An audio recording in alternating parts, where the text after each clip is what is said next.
Hello everyone, welcome back to the channel, and in this video it's all about the IBM 5170. There's a lot to talk about in this video, including some research I've done on this to figure out the exact model, the exact configuration it left from factory, and all the upgrades this thing's going to get in order to make it much more functional and usable for playing those sweet DOS games. So let's just get started.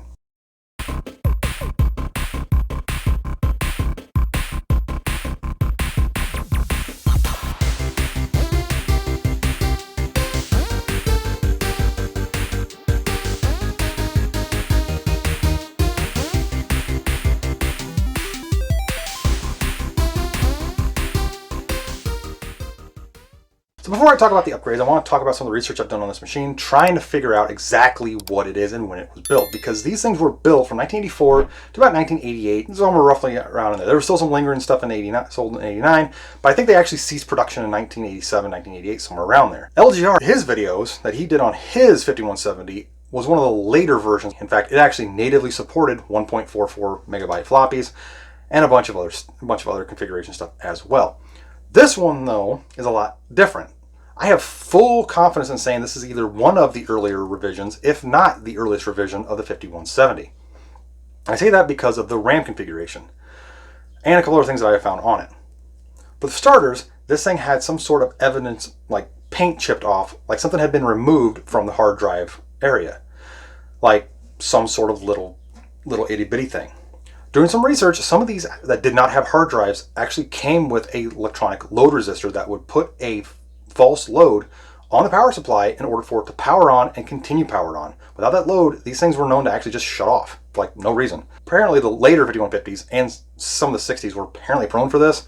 So that's why there was that load resistor there. And because I see the marks that the thing had one, I believe this did not have a hard drive. So, and plus the fact this has the 4 RAM banks and the 6 megahertz 286, and some of the RAM chips did not match the other RAM chips when I was swapping them around trying to find the dead ones, which are all now in bank 4. I need to figure out which ones are exactly dead, replace them so I can get the full 512 instead of 384K RAM. I have every reason to believe this is from 1984. In fact, I believe this is from early 84 as well. Because of that, this thing would have been extremely limited had it not already had the BIOS upgraded. Yes, I know that's blasphemy for me to say, being an IBM, but still, this thing in 1991 had the BIOS updated to the BIOS that's in it now. When I did the restoration, I was actually quite surprised to find the date of 1991 on it, which means this thing was still in use for 7 years, if not longer, because who's going to update the BIOS in a machine like this if I'm not going to use it for a while? Which means this machine was still being used up until at least the early 90s.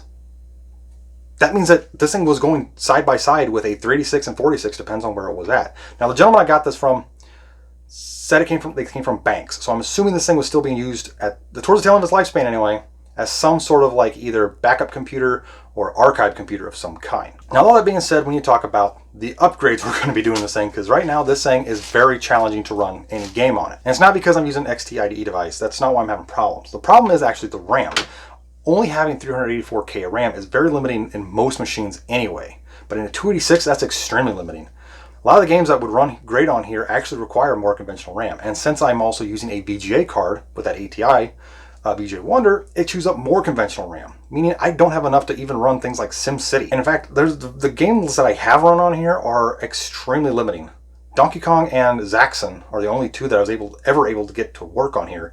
And that's because those were marketed really for the 8088 with only so much conventional RAM. In fact, I think the minimum RAM for those is 256. The point of everything is to get some upgrades going. All right, let's talk upgrades. The first upgrade is going to be well, not really an upgrade. I'm still using the ATI VGA Wonder, just because it's got VGA and 9-pin D-sub, which should automatically switch to, depends on what I plug it into. I actually had this in the Turbo XT originally, and when I plug it in the Amdex, it switches to MDA. And apparently from Google, it'll switch from that to CGA, EGA, to whatever gets plugged into here. So this is probably going to be the card I use. Yeah, it's from 1989, so it's a little bit newer, but it should work just fine. I don't see why it wouldn't. And the reason why I'm using this is because I still don't have a CGA monitor. I need to go back and get the other two from that gentleman. I got these and the AMDEC from. I actually talked to him. Actually, I think it was yesterday or the day before, and he's got them pulled out of his garage. I just need to go pick them up. So hopefully, I don't have a cable for one of them. one of them didn't have a cable, so I'll have to order one. But for right now, until I get that, I'm going to be using a VGA monitor. I would love to put the CGA card in here, but I kind of want to save this for the XT if it works, because that only has a Hercules card in it, if I remember correctly. But yeah, I mean, this might be something I pop in here should I get that monitor and it works. But that'll always give me a few more options for video stuff. I mean, this would just be for more like error correct. And I would use this EGA card. I actually picked this up very recently for the cost of shipping. And I have no doubt that it probably does work, but these capacitors might pop. I guess, I don't know. But I don't have an EGA monitor at all. So that other machine, since it was with the monitors were with these machines anyway, I'm assuming it's a CGA monitor of some kind. So once I get it, I'll be able to test it further. I don't know when I'm going to be able to do that, but I'm going to get the upgrades done on this, and then I'll focus on that monitor. So yeah, this is far future stuff once I get an EGA monitor, because I'd love for this thing to be my EGA machine, and if the 5160 works, have that be CGA, and if the IBM 5150 works, have that be the Hercules/MDA stuff. The other upgrade, which is very important, is RAM. So this actually came out of this machine. Is an Intel above board 286. Now you'll notice there's no jumpers on here. This actually uses software to set the RAM amount and then tells the machine how much RAM. Anyway, this has 1 megabyte of RAM. So in theory, this should give me 1224 plus 384, right?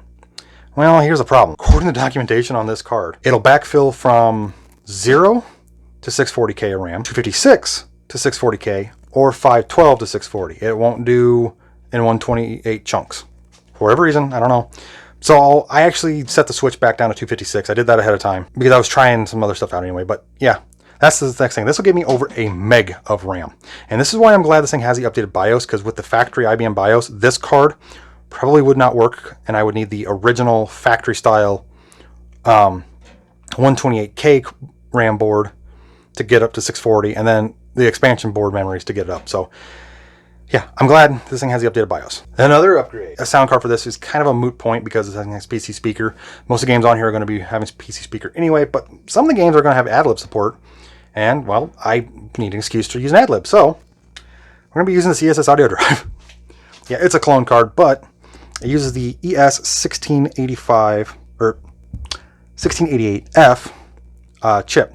Now, the reason why I'm using this instead of some of my other sound cards I have is this will work in an 8-bit mode or 16-bit, so I don't have to worry about taking up a 16-bit slot for something.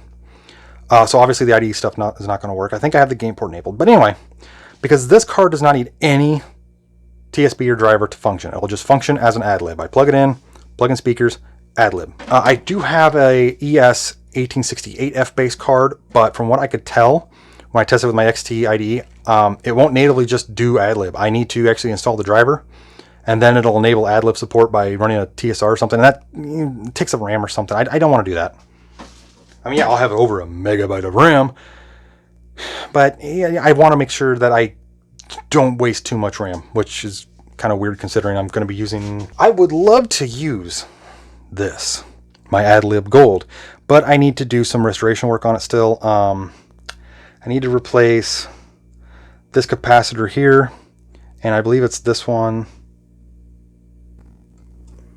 I need to replace also because it got damaged when I found it. This one, if you recall from one of my 13 videos, came from my local electronics waste place. This would be perfect and ideal because it's an Ad-Lib. It'd be perfect for a late 80s DOS machine. Technically, it'd be better to use in like a 386 or something, but 286 I feel would be perfect for it. The only problem is, again, the capacitor, and I don't have the end bracket. I'm gonna have to see if I can get one 3D printed or something. I kind of asked on one of the retro groups I'm in on Facebook if anybody had one of these, if they could trace, because I've tried making one and I always get these things just off enough where it won't sit straight. So that's future stuff. Another upgrade I'm going to be using, hopefully if this thing works, is this 3.5-inch floppy. This will it's a 1.44 meg drive. It should work just fine. The cable I used to get everything working again, I think I'd have to drop this down to this level here. But yeah, this should work just fine. The color's going to be a bit off, but I'll live with it until I get an actual drive for this. Actually, I don't know if I'll be able to use this because I don't know where... Storage. I could still use this XT IDE adapter here, but I don't want to because this goes for my XT-based stuff like the XT Turbo that's over there, or the 5150 and 60 should they work. I don't know yet. And I do have a couple other machines that this would work great in, so I don't want to use this yet. I do need to get a couple more, but yeah, I want to use something that makes a little bit more sense. So I'm going to be using this CF bracket and CF card. Yeah, so I have only one of these. I need to find the other one. It's here somewhere. And yeah, I want to justify this real quick. I know this is not error correct because most people would want MFM or RLL, which I do have this RLL drive here, but the problem is I don't know if this works, and I don't have a working MFM drive. And I'm choosing 128 meg because that type of size of drive would make sense for early 90s builds from back then, so it's at least somewhat error correct. You know, hopefully it'll just work first shot. Okay, so for the operating system, I would love to use like PC-DOS 3.3 or whatever, but I don't have any installation floppies of those yet. That's kind of why I need to get more of these machines like this working so I can start creating media for them. But yeah, I'm going to be installing DOS 6.22. This is a supplemental disk. The other ones are right there. This is just on top of the stack. But yeah, DOS 6.22. That'll take a little bit of conventional RAM, but once I plug this into my computer and delete unnecessary files I don't need out of it, then it'll free up some RAM. So yeah, that's gonna get all that stuff working. And so yeah, let's get this thing open and start putting some upgrades in.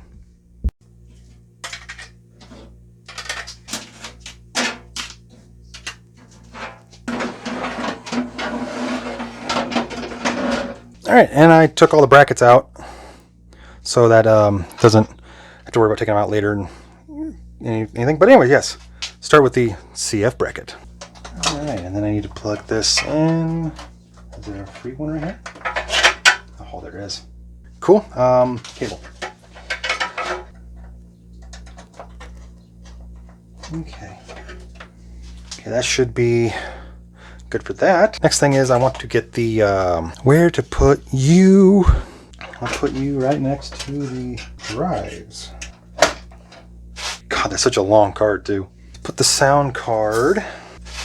Put that right down here. I mean, it doesn't matter where I put them, realistically. There's that. And let's install the VGA card. Right there. Cool beans. All right, so before I put anything else on and button this up, let's get the 3.5-inch drive installed. And yeah, I might have to, looks like I might have to drop that down a little bit. So it's actually been a while since I started the upgrade on this. I actually started this like a day before I recorded the AMDEC video. So it's actually been about a week and a half, roughly, since I've actually started the upgrade on this thing. And there's been some change of plans I'm going to have to make because of, well, some things I learned while I was working on that AMDEC video, and also some hardware problems that I've discovered very recently. So let's talk about that, and then we'll get back to the upgrades, and I'm going to play some games on here, or at least seeing if some games work. Okay, first things first is obviously I still have the 5.25 drive in here. So this thing's all been lubed up. I just need to plug the drive connector and stuff back in. So I'm not moving that yet to put the 3.5-inch drive because I somewhere misplaced. I need to order another couple more of them anyway. The Molex to 4-pin floppy connector. I don't have one, so I can't even get this thing to work yet. So yeah, no 3.5-inch yet. It's still going to have the 5.25, which is more than fine for right now. But I'm also going to have to get a Molex splitter that takes one of these and splits it into two, because this thing only has 3 Molex connectors. That way it'll give me a total of 4. Now the reason for that is because earlier, I believe I mentioned in the first half of the video anyway, that these ATs and the 5160s and, you know, had a very sensitive power circuitry, especially the ATs here, where if there's no load detected on the power supply either won't turn on or it'll randomly power off. This thing actually will at random become super sensitive, and it won't even power up unless there's something like a load plugged in. So we're going to install a load. This drive is junk. It will not detect any parameters. It won't read. It won't write to. I plugged it into a 486. I plugged it into a couple Pentiums, and I plugged it into my Windows 10, and even a Linux machine with a USB to IDE dock. Nothing. But it does power up and spin up as a load. So this is going to go in here right about there as a load just to spin this thing up. That means I'm losing a Molex connector because one's for this, one's for the load, and then one's for the CF card adapter. So that's the change of plans. Is I'm going to be not putting the 3.5-inch drive in yet. The other change of plans is the video card. So this is the card I was going to use in here because it runs in 8-bit mode, it VGA, and it's supposed to auto detect and run monochrome display, CGA, and EGA, whatever's plugged into this bottom one. But the problem is when I did the AMDEC video, it won't drive that monitor. It keeps trying to run it in EGA mode. In fact, it has the exact same screen being unstable appearance as the actual EGA card. So I think what's trying to happen is this is trying to force it into EGA, either force it into EGA mode because for some reason it's detecting that as EGA, or there's something faulty with this card where it's not, where the CGA part of it's not auto switching. I'm going to have to figure out something else for this because I don't know if it'll run SimCity, because SimCity requires 640K minimum conventional RAM. In fact, I think it's actually like 584, whatever it is. So I don't even know if the RAM card I put in here will actually work correctly with it. It might actually need, different RAM situation. So anyway, we're going to get this thing upgraded, put all the parts back in it, and figure out a video card solution and then get things powered up.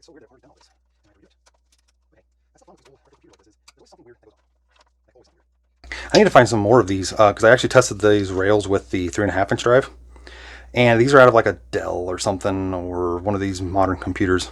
And they actually are basically the perfect size for this AT. This is so cool. So there's the load. We have the hard drive. All right, now I'm going to install the sound card. Put it kind of close to the CF card reader. Yeah, realistically, it doesn't matter where I put these cards. I just want to. And now time for the massive RAM card. I do have the software installed. I had DOS. I installed DOS 6.22 in here. I basically plugged it into my to my 46 and installed it using my install floppies that way. And then I unplugged it and I copied some games and the driver for this and some other stuff. So this should just boot up and work. Way over here. That should be all the upgrades I was going to put in here. Sound card, RAM card. And there we go. And the last thing is I'm going to install the CGA card just to test some games and see this thing fully work. It should just work just fine though. Oh crap, I forgot about that. I completely forgot. Can't install this in a 16-bit slot. No, it has to be 8-bit only because there's no gap. Okay, power this thing up and see if it even works. Okay, fingers crossed.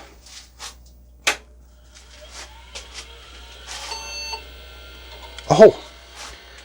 Okay, so it's where, oh, wait, what? 640 found, 640 pass. Extended is 520. The card's just detected and working? Holy crap. Hey, and DOS is loading. Sweet. I don't have it configured or nothing, it's just a blank installation, so hell yeah. Let's run check it. Okay, it is in color. It's all hardware. Okay, we have 640 CGA 80 by 25 color, or ooh, I wonder if that's the configuration error. Is that it's a 80 by 25 color? Because I think I had the BIOS set for VGA when I had that VJ Wonder in, and I was testing the stuff originally. C drive is 128 meg. No A drive. We have parallel port. We have 2 serial ports. Game ports, none. Yes, we do. Oh, I can't. I haven't cleaned this monitor off yet, so I couldn't see with that little thing in the way. Let's try SimCity. That wouldn't run before. Oh yes, it's grayscale, but that's fine. That's actually normal because in order to run, for SimCity to run on CGA, it was all grayscale, so you get the better detail instead of color. So in order for me to get color, I'd have to put a VGA card or an EGA card, which won't run.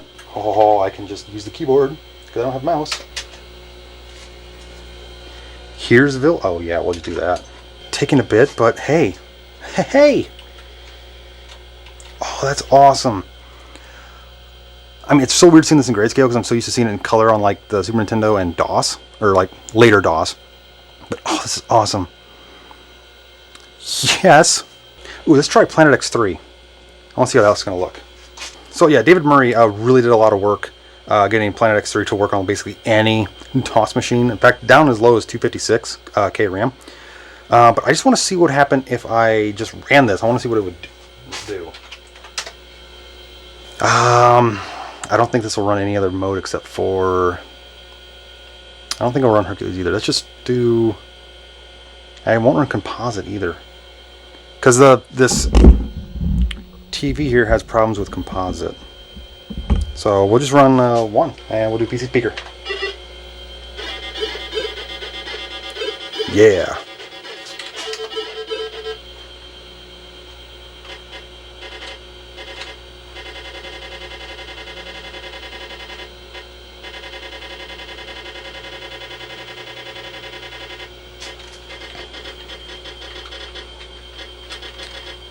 Sweet. It's working just fine. Okay, so now I know that some game... Well, let's try another game. Let's try this one. Okay, so I don't have EGA or VGA for color CGA. And let's just try PC speaker. Choose music device. Let's try none.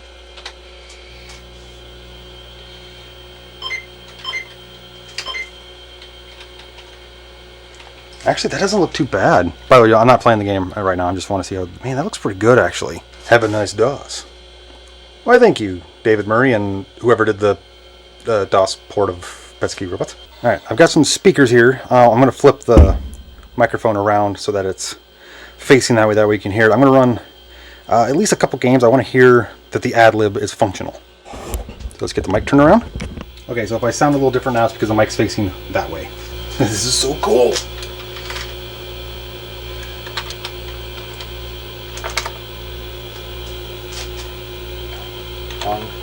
And for audio, we're going to choose Ad-Lib.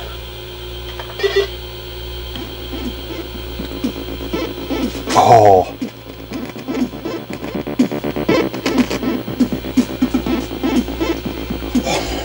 Yes! Just works out of the box as an Ad-Lib. Ooh!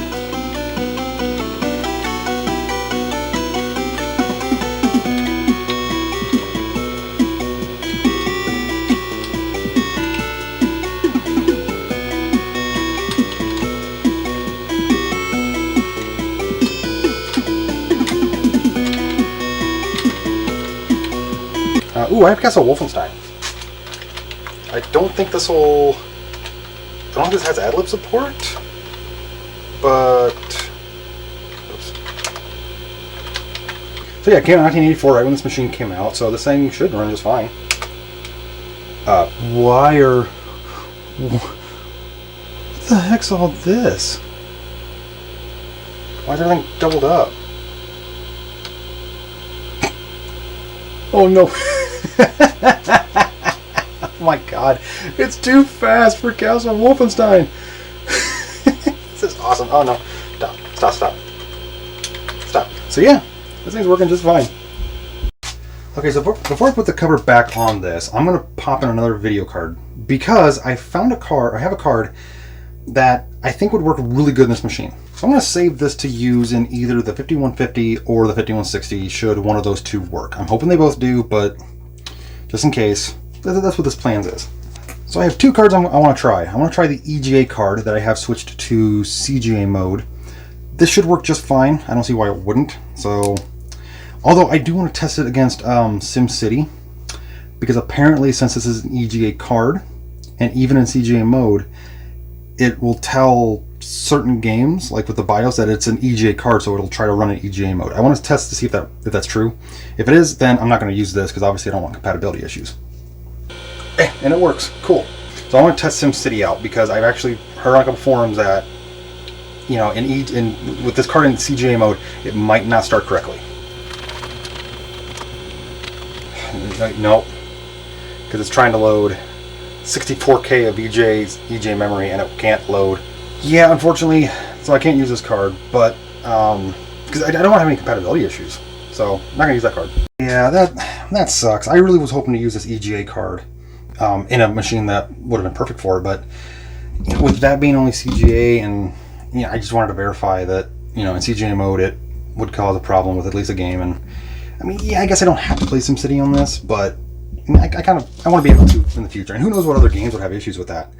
So I will save this until I get an actual EGA monitor. So instead, I'm going to pop in this. So this is an oak of some kind VGA card. So let's see if it works. Yeah, all I gotta do is just flip one switch and I can switch it to CGA mode. Yes, I know. All right, let's see what happens when I go to this.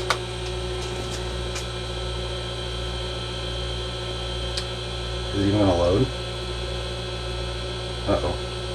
Oh yeah, that's so cool! Look at that! I can't tell if that's VGA color or EGA. I'm assuming that's VGA? I don't have a mouse still.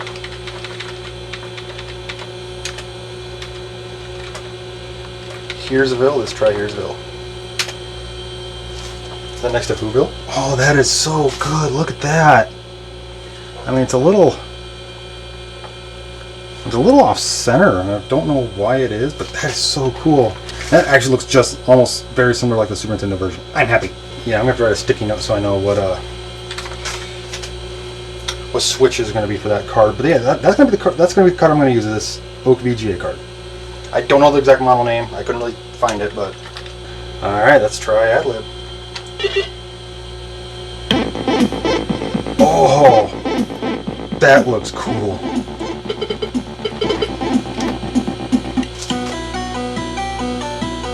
Yeah, something's wrong with my settings on this monitor. This looks so good. And it's actually not running too bad. Now, I kind of ran this on the Turbo XT when I had the Hercules card put in. So there might be a skewed number with the VGA, but...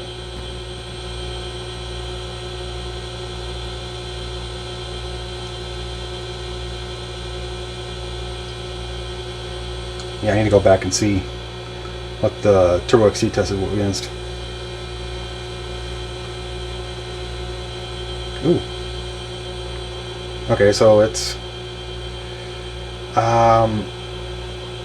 actually, is it slower? Is this slower than Turbo XT? So I need to remember these numbers here and check them out. Okay, so cool.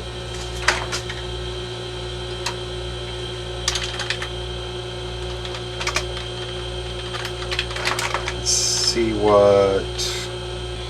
Alright, so... okay, technically speaking, I should be able to run Tandy mode, shouldn't I? Nah, let's run VGA. I want to see how good Pesky Robots looks in DOS on VGA. And we're going to do Ad-Lib. And music is going to be... I just screwed that up. I know I did.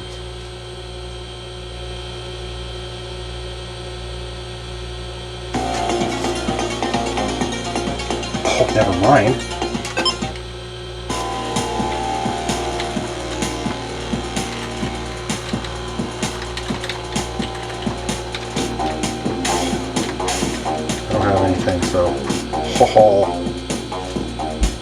So yeah, this thing's working just fine. Obviously with the change of plans, it's not 100% upgraded. Want to get the 3.5-inch floppy in here still.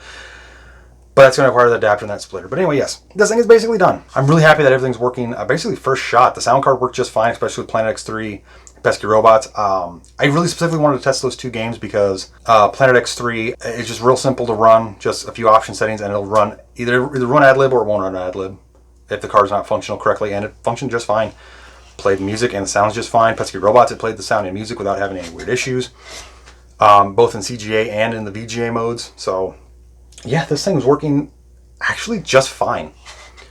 Obviously I didn't play too much of those games because I want to do that, both do dedicated videos on both of those at some point and talk about them because they're amazing modern retro games, and also because even though I'm sure the song creators are okay with like retro YouTubers, since the soundtrack's in the game, the soundtrack playing while the game's being played, I also don't want to tempt fate with any copyright issues at the moment. So yeah, I'll do dedicated separate videos on those two. And obviously I want to test SimCity out on the EGA card, and that's the reason why I'm not using this card and I'm using that Oak one, is because that card is only an 8-bit chip on a 16-bit card, so performance-wise, it really wouldn't work in anything except for, well, the AT here and the XT and the PC, or the Turbo XT, I guess. But because when I went to -0degrees.net, which is a gold mine of information for these machines that we're trying to restore one, by the way, it mentioned that these can put into a CGA mode, but some game software and applications will actually still detect it as a EGA card and try to run it as such. I kind of was curious about a couple games, and I remember seeing that SimCity was one of the games that might do that on certain things, especially the original cards, and sure enough, it was right. So yeah, I'm sure 99% of the games that I could run on here that wouldn't run too fast, like, I don't know, Castle Wolfenstein, that ran like it was in 10 times mode.